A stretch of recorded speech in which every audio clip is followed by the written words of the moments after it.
ఖమ్మం ప్రభుత్వ ప్రధాన ఆసుపత్రిలో జీతాలు రాక ఐసీయూ సిబ్బంది ఇబ్బంది పడుతున్నారు. రాత్రి పగలు తేడా లేకుండా విధులు నిర్వర్తిస్తున్నా పొట్ట నింపుకునేందుకు వేతనాలు రాక తీవ్ర ఇబ్బందులు ఎదుర్కొంటున్నారు. కనీస ఖర్చులకు కూడా డబ్బులు లేక కార్యాలయాల చుట్టూ జీతం ఇవ్వమని వేడుకోవాల్సిన పరిస్థితి నెలకొంది.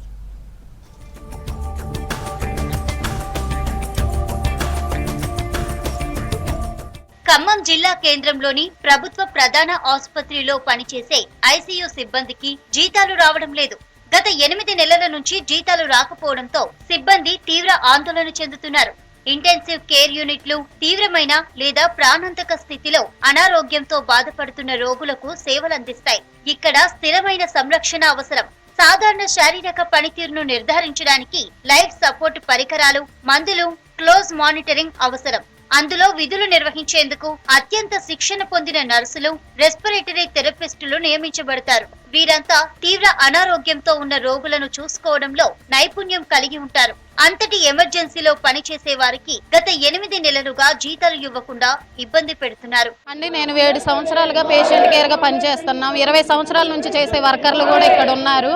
కానీ మాకు ఏ గుర్తింపు లేదు. మా జీతాలు వేయడానికి కూడా మాకు ఇబ్బంది చేస్తున్నారు. మేము చేసిన కూలీకి కూడా మాకు కట్టి ఇవ్వకపోతే మేమెందుకు మా భర్తల్ని మా పిల్లల్ని వదిలేసి ఎంతో దూరం నుంచి ఛార్జీలు పెట్టుకొని వచ్చే వాళ్ళు ఉన్నారు. ఎంతో కష్టపడుతున్నారు. కూలి పనికి పోలేక ఈ చిన్న జీతానికైనా పని చేస్తున్నామంటే కుటుంబాల కోసమే. మా కుటుంబాలు రోడ్డున పడే స్థితికి వచ్చినాయి. అయినా ఎవరు పట్టించుకోవట్లేదు. ఇలా గవర్నమెంట్ ఆసుపత్రిలో ఐసీ కార్మికులే కాదు 259 మంది కాంట్రాక్ట్ కార్మికులు పనిచేస్తున్నారు. వాళ్ళకు కూడా 3 నెలల నుంచి జీతాలు రాక తీవ్ర ఇబ్బందులు పెడుతున్నారు. అందులో మొత్తం కూడా ఎస్సీ, ఎస్టీ, బీసీలు మంది అట్టడుగు వర్గాలు మాత్రమే అందులో పనిచేస్తున్నారు.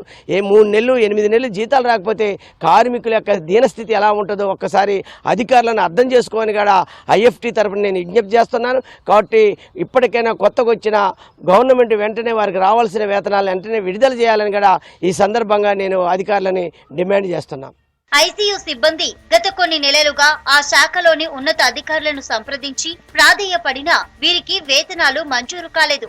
పరిస్థితి చేయి దాటిపోతుండటంతో సిబ్బంది ఉన్నత అధికారులను కలిసి వారి గోడును వెళ్లబుచ్చుకున్నారు. అధికారులు మాత్రం వేతనాలు ఇచ్చే విషయంలో మీనామేషాలు లెక్కిస్తున్నారు. మెడికల్ కాలేజీగా రూపాంతరం చెందిన తర్వాత పనిచేసిన రోజులకు మాత్రమే జీతం ఇస్తామంటున్నారు. గతంలో పనిచేసిన జీతాలకు తమకు సంబంధం లేదని చేతులెత్తేస్తున్నారు. అంతకుముందు అనేది మన వైద్య పరిషత్ వాళ్ళ అధీనంలో ఉండేదండి. అది మన డిసిహెచ్ఎస్ గారు ఆయన చెప్పాలండి దాని గురించి. వాళ్ళ అధీనంలో మన ఈ 3 నెలలు అనేది మన మెడికల్ కాలేజ్ సూపరింటెండెంట్గా నేను అది మన ప్రాసెస్ అయిపోయింది. మేము ఇప్పిస్తాం త్వరలోనే. అది బడ్జెట్ గవర్నమెంట్ రిలీజ్ అవ్వగానే వాళ్ళ అకౌంట్లో క్రెడిట్ అయ్యే అవకాశం ఉంది త్వరలోనే. 3 నెలలు ప్రమాద స్థితిలో ఉండే రోగులకు సేవలందించే తమ సమస్యలు ప్రభుత్వం పరిష్కరించాలని విన్నవించుకుంటున్నారు ఐసీ యూనిట్ ఉద్యోగులు.